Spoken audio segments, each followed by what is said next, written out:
Es verdad que podría haber ido con presentación, ¿no? Es verdad. Es verdad, Sí, pero es bueno, verdad. como no está la presentación, decimos formalmente que Juan Manuel González vuelve a este programa y nada, es toda alegría. ¿Cómo andas, Juan Manuel? Bien, muy bien. Gracias por recibirnos una vez más. Creo que no está mal que no haya habido presentación, porque la presentación es justo de la columna Juicio y Reproche, que habla de derecho penal sustantivo, y hoy no vamos a hablar de Bien. derecho penal sustantivo. Está en todo, Alvin, ¿eh? Por ahí, Está en todo. por ahí es un buen canal de entrada para empezar en el 2025 con la columna, sí, de derecho penal sustantivo, pero hoy no. Hoy nos vamos a meter en un tema que tiene que ver con derecho procesal penal, y para eso invitamos a una experta en el tema, que es Lucía Fernández Ramírez, que es amiga, es profesora de Derecho Procesal Penal, de Derecho Procesal en la Universidad de la República, es abogada y actualmente es la presidenta del Foro Uruguayo de Derecho Probatorio. Así que bienvenida, Lucía. Muchas gracias. Gracias por la invitación. Bienvenida. Capaz hagamos la distinción porque vamos a hablar. Yo anuncié antes que vamos a meternos un poco en el caso de Dani Alves, la absolución. Uno dice derecho penal, el común de la gente, creo que todos nosotros, pensás enseguida, bueno, los delitos que terminan, ¿no? Juzgados en derecho penal, etcétera. ¿Y procesal qué es? Bien. Arranquemos por ahí, para entender un poco la diferencia y por qué lo vamos a abordar desde ese lado. Está buenísimo ir a esa diferencia. Jorge, yo te voy a dar mi respuesta, capaz que Lucía tiene otra diferente. Dicho muy a lo gorila, ¿no? Muy básicamente, el derecho penal son las normas que regulan las conductas de las personas desde el punto de vista penal. Es decir, todas las normas, tenemos muchísimas normas de conducta, ¿no?, para las personas. El derecho penal regula aquellas conductas que el legislador, a través de lo que piensa la sociedad, las considera más gravosas, ¿no?, y por lo tanto crea delitos. Entonces dice, bueno, no pagar el alquiler está muy mal. El que no lo pague lo van a desalojar de su casa y el día de mañana lo va a tener que pagar con reajuste, con interés, etcétera. Pero queda ahí. Ahora, matar, no solamente vas a tener que indemnizar a la familia del que mataste, sino que además esto es muy grave para la sociedad y es un delito. Entonces, el derecho penal regula las conductas más graves de las personas. Establece aquellas, las peores, y las lleva a la categoría de delito. El derecho procesal, y en este caso el derecho procesal penal, un poco son las reglas de juego en los juicios. Cómo en un juicio una parte plantea su verdad o su teoría, la otra parte plantea la suya, cómo ingresan las pruebas en un juicio y cómo un juez tiene que resolver. Son las reglas de los juicios, que evidentemente terminan tomando un protagonismo muy, muy importante, y hay tantas áreas del derecho procesal como materias de derecho sustantivo. El derecho penal es una materia de derecho sustantivo, el derecho laboral regula los derechos de los trabajadores, y el derecho civil, etcétera. Y entonces tenemos tantas áreas del derecho procesal como materias. Hay un derecho procesal de trabajo específico. Pero bueno, ahí capaz que ya le doy la a ver si cumplió. La profesora no puede decir si cumpliste y qué nota te pone. ¿Cumplió o no? Valiente, ¿no? Aprobadísimo. Y al aire, además. Sí, hay un libro muy clásico de esto que tiene un título muy, muy gráfico a estos efectos, que se llama ¿Cómo se hace un proceso? Y eso es básicamente lo que implica el derecho procesal. Es decir, conocer cuáles son esas reglas de juego que nos permiten a nosotros cómo hacer los juicios, básicamente. Es decir, cómo transitarlos, qué hacer dentro de ellos, cómo defendernos, eventualmente cómo recurrir, cómo presentar nuestros alegatos, etcétera. Y hay algo muy importante, de lo cual no quiero olvidarme y que tiene mucho sentido con el tema que vamos a hablar hoy, que también hace a un punto neurálgico del derecho procesal, que tiene que ver con la prueba. Es decir, la importancia de la prueba dentro del proceso, ¿no? Hay también allí un aforismo de bastante conocimiento, como en la jerga jurídica, en esto de que tanto vale no tener un derecho como no poder probarlo, ¿no? Entonces, hay allí muchas veces en esto de que la gente a veces no le cuesta entender a veces los resultados de los procesos judiciales. Está toda esta cuestión de que, si quieres, más filosófica, de cómo se construye la verdad en los procesos, ¿no? No me quiero ir de tema, pero a lo que voy es justamente lo que nosotros encontramos dentro de los procesos. situaciones a las cuales se llega a través de la prueba, fundamentalmente, tiene que ver muchas veces, y con esto estoy quizás spoileando un poco el final, tiene que ver quizás, me atrevería a decir, con una verdad relativa o una verdad procesal, es decir, una verdad a los efectos de ese proceso enmarcado en determinadas reglas, en determinado país, en determinado ordenamiento jurídico y en determinado marco de patrones culturales también, socioculturales. Y esto lo digo porque parece así una frase muy armada, pero tiene que ver con esto de por qué muchas veces son tan disímiles las soluciones que nosotros vemos en los procesos, ¿no? O por qué pasa esto de que la gente dice, bueno, pero en realidad ella tenía razón o él tenía razón, y por qué no le creyeron, y pero qué pasó si tenía tal prueba y tenía tal otra. Bueno, todas esas cuestiones que desde el punto de vista jurídico son bastante complicadas y a nosotros nos lleva muchos años estudiarlas y las seguimos estudiando todos los días, son como un poco ahí el meollo de la cuestión. Se entiende perfecto, porque si lo bajamos a tierra, muchas de esas cosas son las que se discuten en el cotidiano, ¿no? Por ejemplo, con los temas de los delitos sexuales, se discute, hay una corriente de opinión que te dice, acá el problema son las reglas de juego que tenemos, son reglas de juego que hace que para las mujeres sea muy difícil, cuando tienen que ir a buscar justicia por un delito sexual, demostrar que las cosas ocurrieron así, es el famoso estándar probatorio. Y después lo que vos decías también, bueno, no, hay un contexto sociocultural que es lo que te lo determina. Mirá que alguien sea absuelto o condenado no necesariamente quiere decir que esa persona, encontramos la verdad de los hechos y pasó tal cual se dice, sino bueno, esto es el producto de lo que terminó ocurriendo en el juicio. Vamos a meterlo con el caso de Dani Alves para que la gente entienda un poco, lo bajamos a tierra con un caso concreto en este caso. Ahí está, cerrando ese concepto, son mucho más las ocasiones en las que el ciudadano de a pie, cuando se entera de las noticias, recibe información del derecho procesal penal que el derecho penal. O sea, generalmente el ciudadano de a pie está escuchando que inicia el juicio por este caso, que se apeló, que esta prueba ingresa, que no ingresa, que la declaración anticipada, si se hace, si no se hace, todas cuestiones de derecho procesal. Algunas, raras veces, lo que se están discutiendo son cuestiones de derecho penal, como por ejemplo es un delito de usurpación de títulos. Si esto configura, si el arrogarse o no arrogarse, o si el delito de abuso de funciones, lo que implica y los contornos de la figura, pero en general hablamos del otro. Claro, de hecho tuviste una reforma del Código de Proceso Penal y el Código Penal se sigue dilatando. Se sigue dilatando. No sé si tiene que ver también con la presencia que tienen unos y otros en la opinión pública. Y es posible eso, y también es que es difícil lograr consenso sobre muchos temas.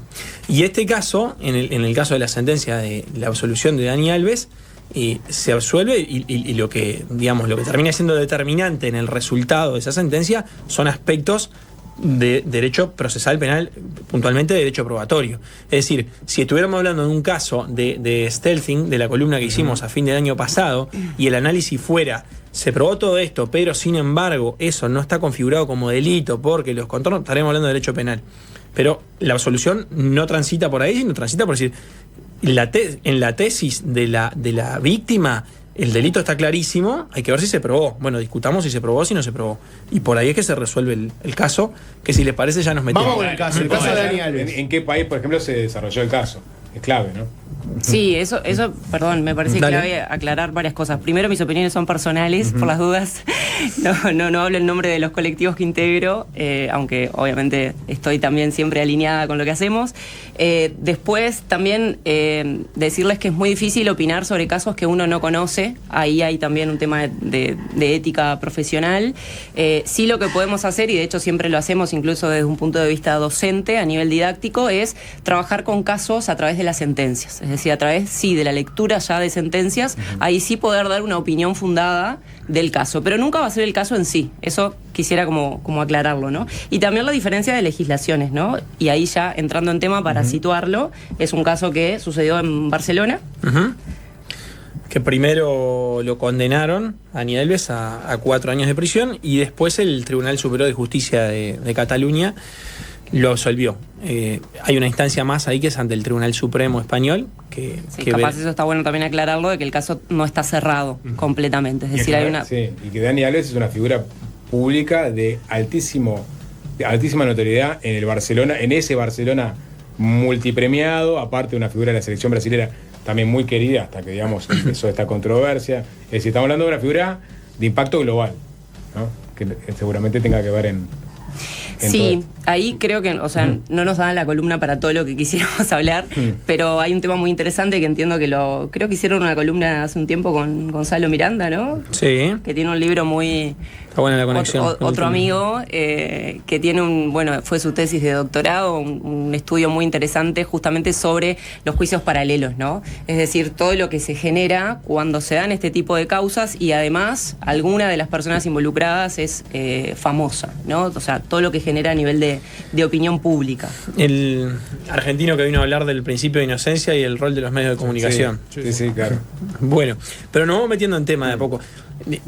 No, evidentemente no es la idea ni revivir el caso, ni rejuzgarlo, ni mucho menos, sino simplemente, como decía Lucía, intentar explicar algunos puntos de esa sentencia o algunos puntos de por qué se llega a un determinado resultado, que son de difícil comprensión para la persona que no está formada en derecho si quiere leer esa sentencia, ¿no? En general, bueno, es más posible pensar en que la gente vaya a decir esto se resuelve de una manera por estos motivos y se resuelve de otra manera por estos otros y no en realidad o por lo menos no se llegan a conocer esos argumentos jurídicos. Entonces resolvimos detenernos en 3 aspectos de esta sentencia. Uno es el de los estándares de prueba, otro es el de la diferencia entre los conceptos de credibilidad y fiabilidad por el testimonio de la víctima, y el tercero es el de cómo valorar esa declaración de la víctima, ¿no? Que es algo que está muy como en el boca a boca de mucha gente, de si la víctima dice y le creemos o si no le creemos, y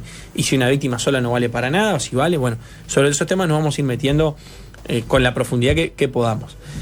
Si te parece entonces, Lucía, empezamos con el tema de los estándares de prueba y... Capaz que lo dejamos para el final, ¿no? Porque sería como lo último. Bueno, está bien, vamos por ahí. Transitando el proceso, lo último serían los estándares. Está bueno porque, para arrancar por el otro lado, si querés, si preferís, en el discurso así popular, ¿qué está? Está la idea de que en este tipo de delitos, cuando hay una acusación de un delito sexual, hay una idea que está muy generalizada, que la podemos discutir, y es, bueno, solo con el testimonio de una de las partes alcanza. Está esa idea. Después hay otra idea que es, bueno, acá lo que importa es si la persona es creíble. Y la diferencia, como decía, de credibilidad versus fiabilidad. Está también la idea de que si alguien plantea un relato y el relato es coherente, o sea, tiene sentido, con eso ya alcanza. Capaz que no podemos usarlo como puntapié. Está la idea esa instalada de que con la sola palabra alcanza y que lo que importa es que la persona que testifica sea una persona creíble, ¿no? Exacto. Sí, en relación a eso hay muchas aristas que tiene el tema, ¿no?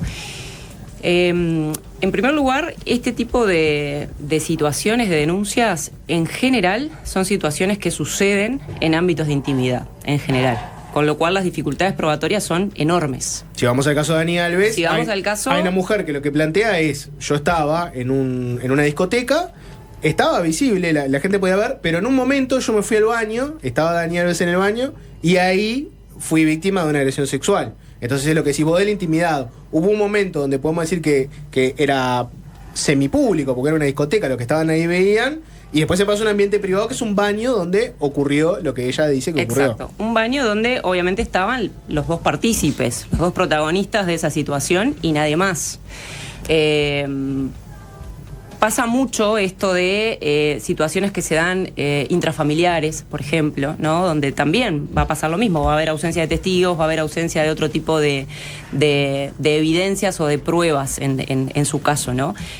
No me da como el tiempo de profundizar en muchos ejemplos, pero sí voy a ser un poco autorreferencial en esto. Tuve la suerte de hacer una consultoría sobre este tema hace un tiempo, que resume de la vigencia del nuevo código para acá, todos los casos de condenas en juicio oral de delitos sexuales. ¿Y a qué voy con esto? En Uruguay. En Uruguay, exacto. Además de invitarlos a la lectura, porque está bueno en esto de buscar algunos ejemplos que a veces en el discurso uno los dice como demasiado abstractos y es difícil como de bajar a tierra. Pero ¿a qué voy con todo esto? En esa consultoría, por ejemplo, yo analicé 103 casos, 103 condenas de delitos sexuales en Uruguay, como les decía, con la vigencia del nuevo código, ya no tan nuevo, y no hay una sola condena que se haya basado solamente en el testimonio de la víctima. ¿sí? Eso es algo que a mí me interesa resaltar porque no lo digo porque la consultoría la haya hecho yo, sino porque entiendo que es responsable y necesario opinar en base a evidencia, y justamente esa evidencia viene a echar por tierra el gran mito que hay de que se condena solo con la palabra de la víctima, ¿sí? Eso por un lado, por lo menos en Uruguay ese es nuestro panorama al día de hoy. Un poco a contramano de los discursos que andan un poco en la vuelta, ¿no? Ahora, eso no quita que a nivel teórico no podamos analizar qué sucedería si, llegado el caso y tenemos solamente una situación que solo presente como evidencia el testimonio de la víctima, ¿qué hacemos con eso? De hecho, la Suprema Corte de Justicia tiene un par de sentencias donde se ha representado a nivel teórico qué sucedería si tienen que analizar solamente la declaración de la víctima. Pero reitero, se lo han representado a nivel teórico, porque en los casos en los cuales los han analizado, simplemente han plasmado el argumento teórico porque no han sido casos en los cuales se haya presentado esa hipótesis. Es decir, se trataba de casos que en realidad tenían otras pruebas. Está bueno que lo plantees, porque la contracara de esa idea popular de que se condena solo por el testimonio de uno, Juan Manuel ya lo contaba en la columna, pero podemos volver sobre el tema. La idea de que un testimonio es una declaración, ¿no? Bueno, esto no es una prueba, esto es una persona que viene y dice algo. Prueba es algo físico, por ejemplo, ¿no? Si hablamos de un delito sexual, prueba sería que yo encuentre ADN. Prueba no es que venga una persona y diga, me pasó tal cosa. Viste que esa idea está muy instalada. Está muy instalada y te diría que hay varias particularidades procesales, justamente, varias formalidades que se tienen que dar para que ese relato o esa denuncia inicial luego se convierta en prueba, ¿tá? Para decirlo de una manera esquemática, ¿tá? Hay como varios pasos que se tienen que dar. No es simplemente la mera denuncia cuando la persona va y, por ejemplo, radica una denuncia, por ejemplo, en una seccional. No es solo eso. Tienen que pasar varias cosas más para que eso se convierta en prueba. Pero entonces, como justamente la investigación en estos casos es tan dificultosa, te diría, por la poca o mucha experiencia que pueda llegar a tener, que es muy difícil que un caso llegue a juicio solamente sustentado con la declaración de la víctima. Es decir, me ha pasado incluso de defender a víctimas, estar de ese lado, y sencillamente las causas se archivan, porque no prosperan, porque no pueden prosperar. No porque no se le crea, en el mejor de los casos. También hay que reconocer que el sistema muchas veces trata muy mal a las víctimas, pero vamos a partir de la base de que se les cree, de que se les dice, necesitas otro tipo de acompañamiento, otro tipo de reparación, pero lamentablemente en términos de evidencia no podemos llevar esta causa a juicio porque no tenemos suficiente como para lograr una condena o proyectar una condena o tener éxito de condena. Un asterisco nomás. Entonces eso lo resalto porque de verdad que no logran llegar a juicio esas causas que se sustentan solamente en relatos. Quería agregar ahí que algo que Lucía hoy decía al principio, hablaba del concepto de la verdad procesal, ¿no? Dice, bueno, esta es la verdad que podemos obtener en el marco de un proceso, que coincidirá con la verdad histórica, con la verdad material o no. Entonces, en eso que ella está diciendo hay un fiscal que se está representando un escenario de juicio y dice, yo solo con esto, yo no te estoy diciendo a vos, víctima, que esto no pasó. Yo no te estoy diciendo que vos no fuiste víctima de este delito. Lo que sí creo es que tengo muy pocas chances de ganar este juicio y de obtener una sentencia de condena que solamente con esto llegue. Y ahí nos metemos un poco con esto que ustedes traían de qué pasa con creerle o no creerle a la persona, ¿no? ¿Por qué digo esto? Justamente porque nuestro sistema tiene, si se quiere, un defecto que es utilizar términos de manera muy similar e intercambiada. Es decir, de repente para decirte que esto es un vaso, te digo, bueno, pero también es un recipiente. Entonces es un vaso y es un recipiente. Entonces, ¿a qué voy? Vos podés encontrar que la jurisprudencia muchas veces te habla de manera indistinta tanto de credibilidad como de fiabilidad. ¿Tá?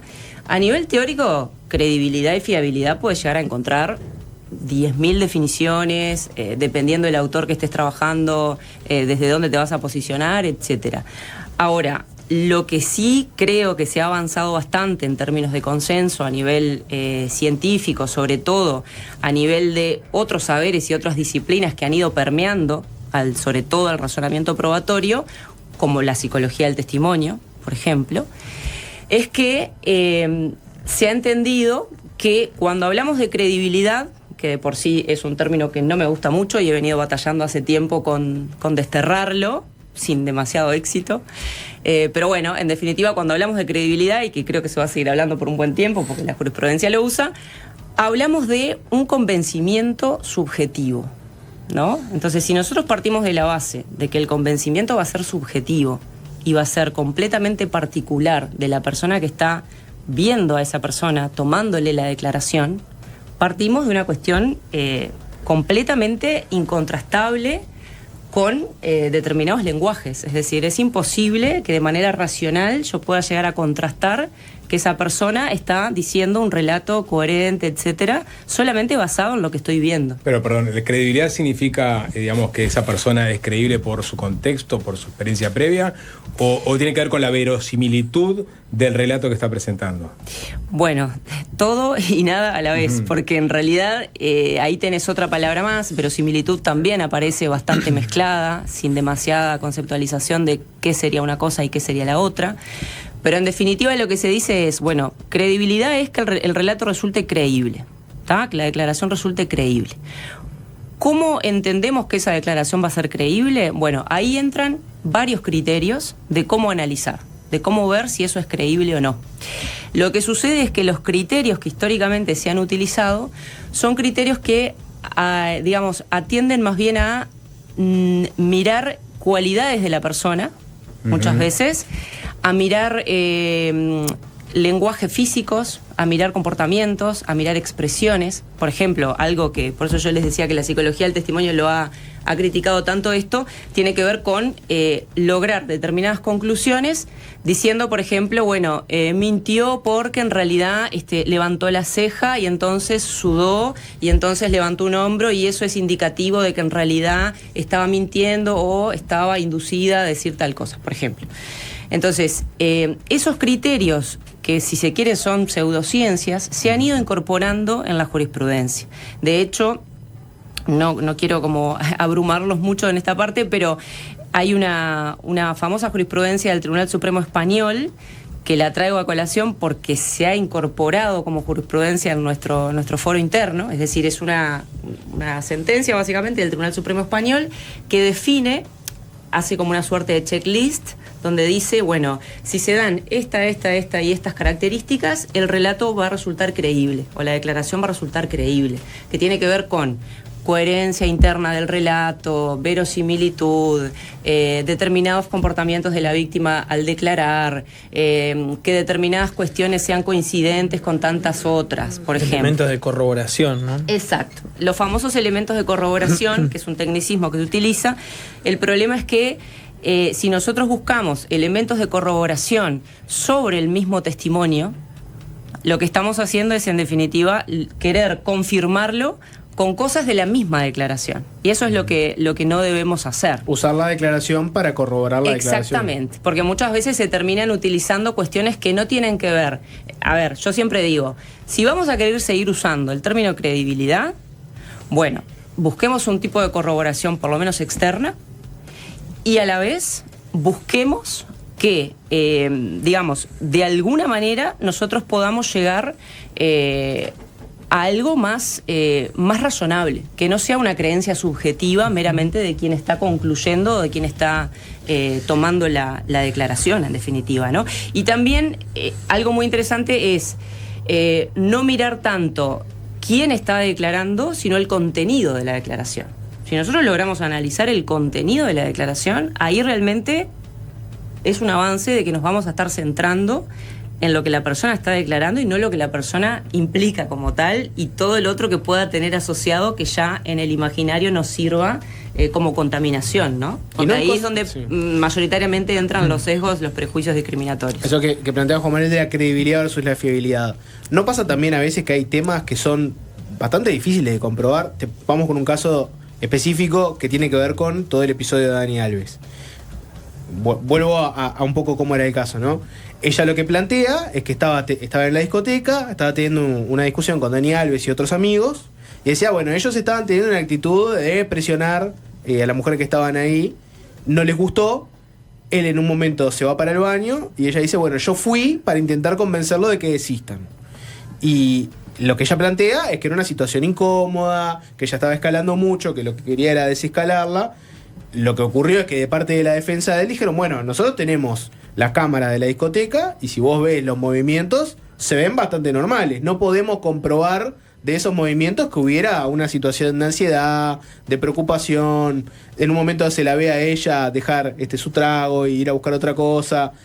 No hay cosas que son también un poco, ¿cómo decirlo?, incomprobables. Porque si ella te plantea, estaba toda esta ansiedad, la situación estaba así, y ellos te dicen, mirá, la cámara te muestra que son gente que está en un boliche como un día común y corriente. Sí, yo creo que hay cuestiones que el gran problema es, a ver, si no las podemos probar, y este es el sistema que tenemos, y estas son las reglas de juego que tenemos, perfecto. No las pudimos probar y punto. Y hay que absolver. Si no nos gusta ese sistema, tendremos que cambiarlo. Ese es otro debate. ¿Tá? Pero el problema, y es lo que a mí me genera bastante conflicto con estas dos sentencias, porque tengo cosas que comparto de una y otras cosas que no, y lo mismo con la de la segunda instancia. El gran problema para mí es que se da lo que se da mayoritariamente en la jurisprudencia, que es tender a conclusiones, completar conclusiones con información que me falta. Y en general esa información que me falta la cubro con determinados mitos o con determinados sesgos. No sé si me doy a entender. Por ejemplo, ahí va, ejemplos concretos del caso de Dani Alves, por ejemplo, ¿no? Yo me anoté acá para no olvidarme, ¿no? La sentencia dice, por ejemplo, lo que se observa en las cámaras de seguridad, se la ve pasar muy bien. Se ve cierta complicidad en el trato entre ellos. Y después dice, falta la verdad para explicar determinados desajustes del relato por razones de necesidad. Digo, de eso no es algo, por lo menos, reitero, estamos hablando de un caso que lo analizamos por las sentencias, ¿no? Pero si lo trasladamos a otros casos similares. Y es muy difícil que pueda haber prueba de todo esto. ¿Cómo lograrías probar que en realidad, porque quizás estaban pasando bien?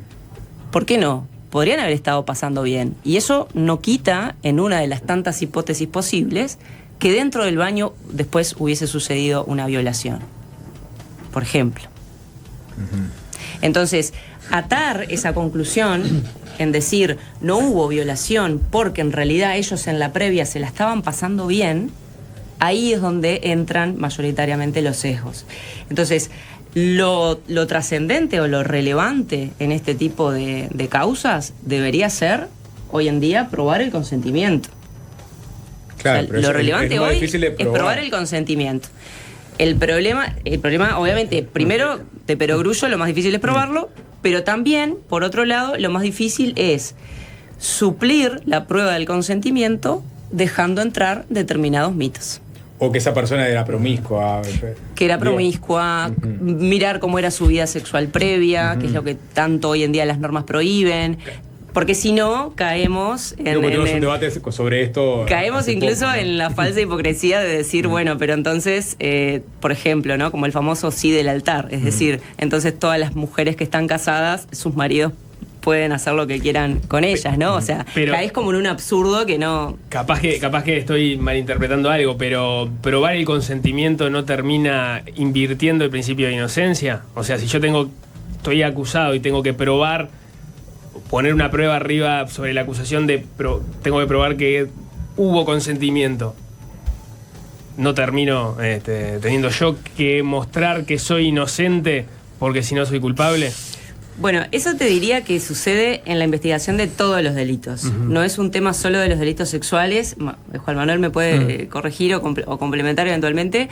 Tiene que ver con cómo vos asumas la defensa. Si asumís una defensa más activa o más pasiva. Es decir, si simplemente vas a transitar el proceso y quien tiene que ejercer efectivamente actos probatorios tendientes a acusarte y probar esa acusación es la fiscalía y vos simplemente vas a esperar, o si vas a ejercer una defensa más activa. Y bueno, en esa defensa más activa, siempre respetando los límites de los derechos fundamentales, yo entiendo que correspondería. Perdón, pero probar el consentimiento entonces es solamente porque hay digamos, muestras de agresión física, ¿no?, visibles, o un careo.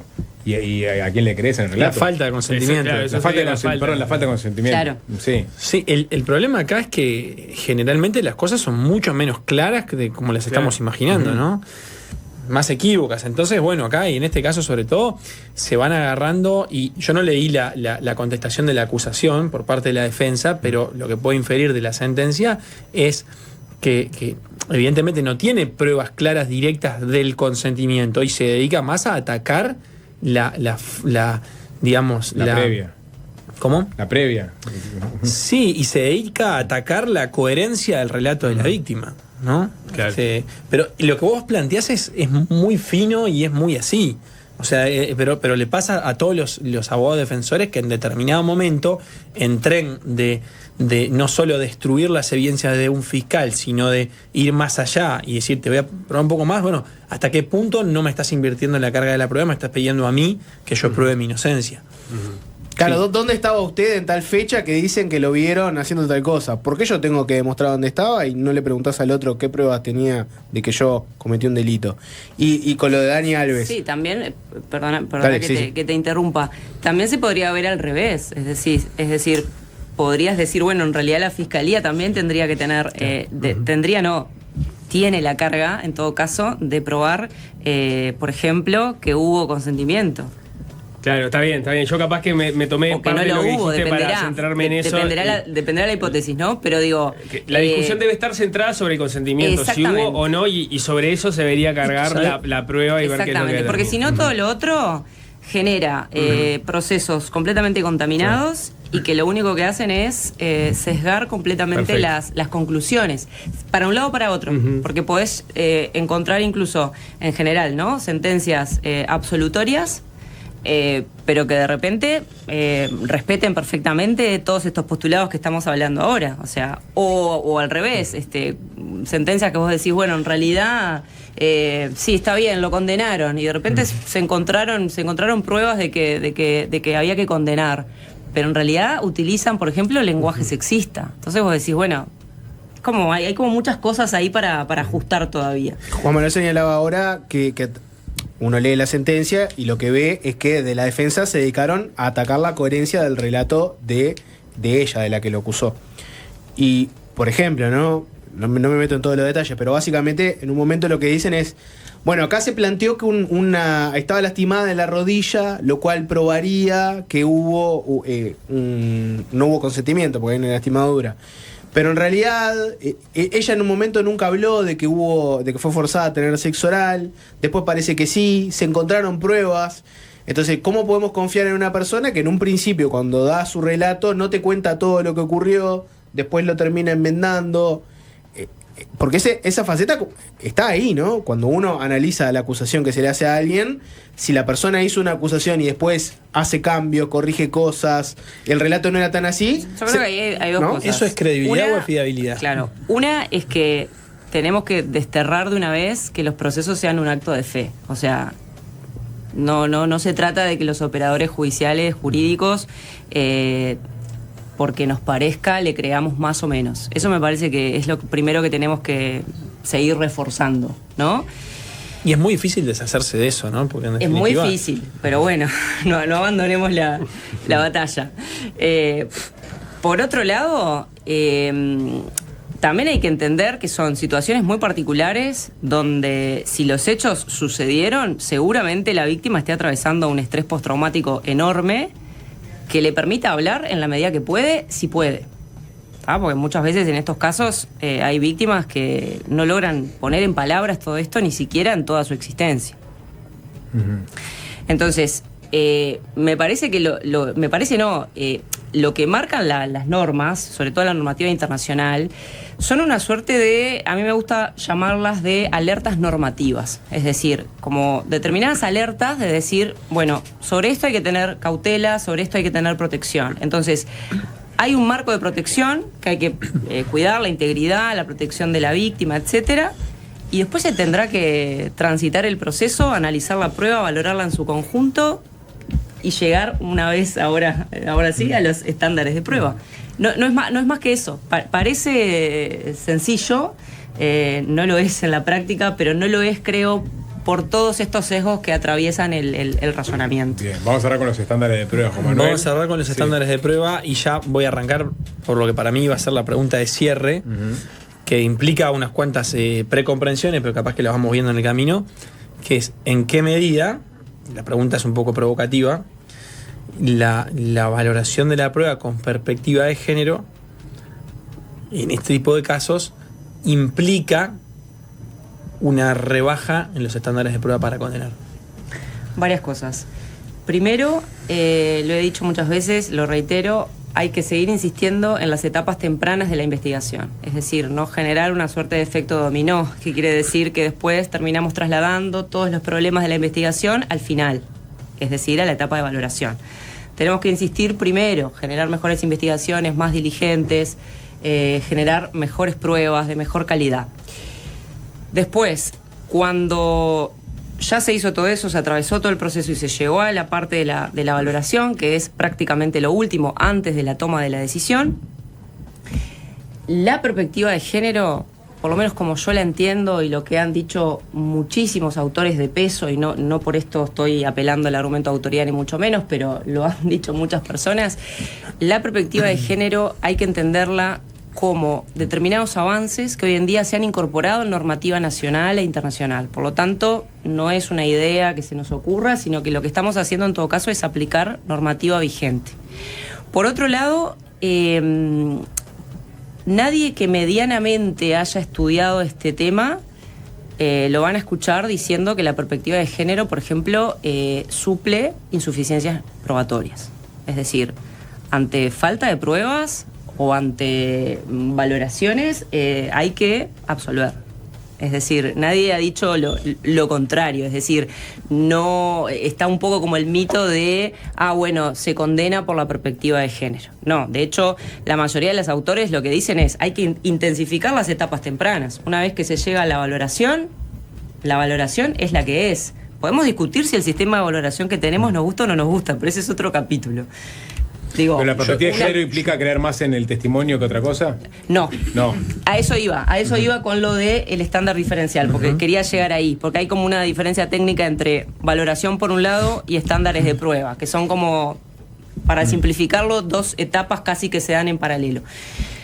Los estándares de prueba, que mucho se ha hablado en doctrina, en esto de generar un estándar probatorio diferenciado, se habla también de un estándar probatorio sexualizado o rebajado o más flexible. Bueno, eso por lo menos en la realidad uruguaya no se condice con lo que nosotros tenemos. Tampoco con la realidad argentina, para nombrar las que tenemos más cercanas.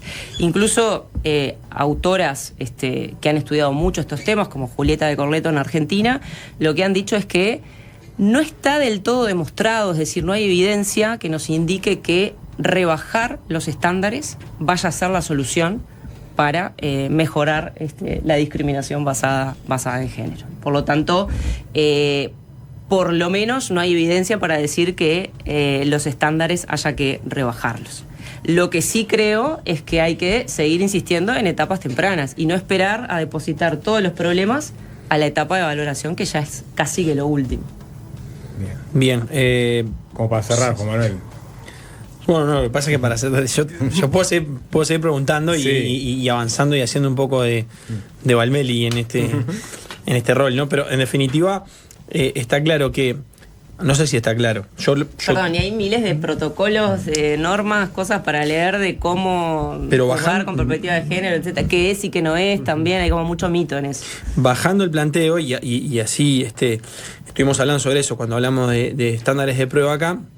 Decíamos que en definitiva el estándar de prueba es un grado de corroboración que la ley exige, y tenemos que saber como sociedad que si exigimos plena prueba para condenar a alguien, ya sabemos de antemano que vamos a tener a muchos culpables sin poderlos condenar, ¿no?